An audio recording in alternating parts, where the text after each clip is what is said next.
Hi everyone! So I'm making my weekly batch of nut milk and I thought you might want to learn how to do the same.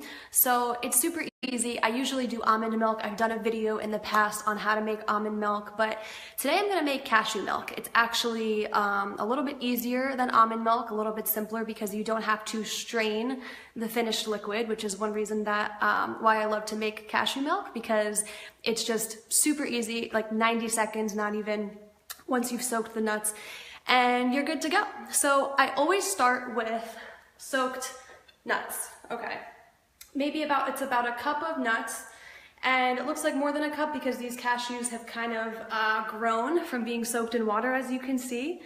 So the reason that you want to soak any kind of nut before you eat them or before you make nut milk is because it makes the nuts a lot easier to digest on your body, because nuts actually have this protective coating around them that actually makes it difficult for your body's enzymes to break through and get the nutrition that it needs from that food. So this is the same for a lot of beans and other nuts, seeds, grains. So you want to soak those before you eat them if you can, and sprout them ideally. So today I'm just soaking these. With cashews, you only need to soak them for like 2 to 4 hours really. With almonds, I usually soak them overnight or about 24 hours because they're a harder nut. So all I'm going to do is rinse these. So they're soaking in filtered water too. So make sure they're in filtered water. So I'm going to dump that out and just rinse them off.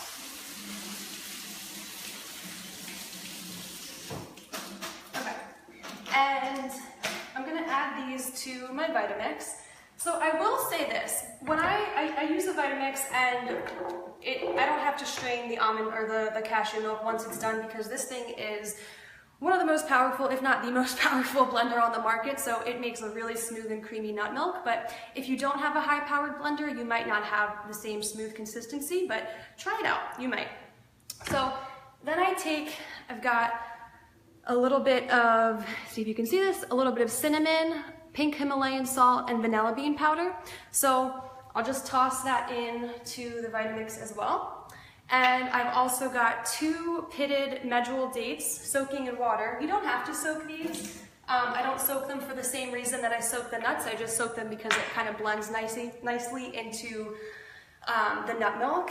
So I've got 2 of those, and honestly, you could make this with just cashews and water and it would be that easy and it would taste delicious, but I love cinnamon too much not to include it, and same with dates. They're very healthy and they just give it a nice flavor. So I've got 4 cups total of filtered water. Put that in there. So this is what it looks like all together in the blender. And I'm gonna power this up on high for about a minute. So bear with me for just a second.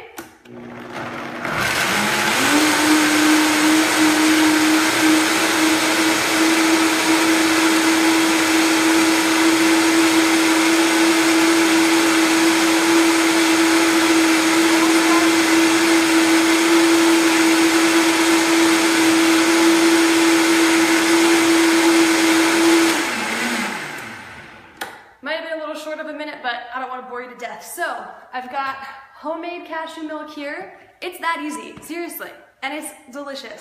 I'm gonna pour this into my mason jars, and it'll be good in the fridge for about 4 to 5 days. Anything more than that and you're gonna get kind of like sour, acidic milk. I've tried it afterwards and it just doesn't taste good. So it makes about, you can see, like a little over 1.5 quarts of cashew milk, and it's good for, like I said, 4 or 5 days. And the cool thing is, sorry I have you like set up in a weird way in my kitchen over here, but the cool thing is you can easily flavor this any way you'd like. So sometimes I make chocolate cashew milk and I'll just put in maybe 2-3 tablespoons of raw cacao powder, and that's delicious.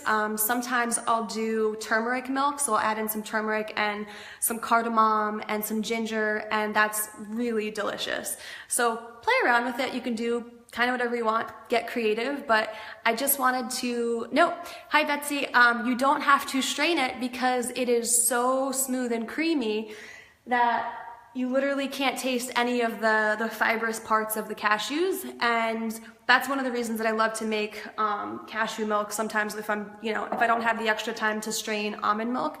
I love almond milk, but cashews taste kind of similar, so I'll do that sometimes. But yeah, I hope that was helpful. If you try it out, let me know. I have a recipe on my website, steadfasthealth.com, under the recipes tab, but honestly, you see how easy it is. You kind of don't even really need a recipe. So enjoy and let me know if you try it out, and I will see you next time. Bye.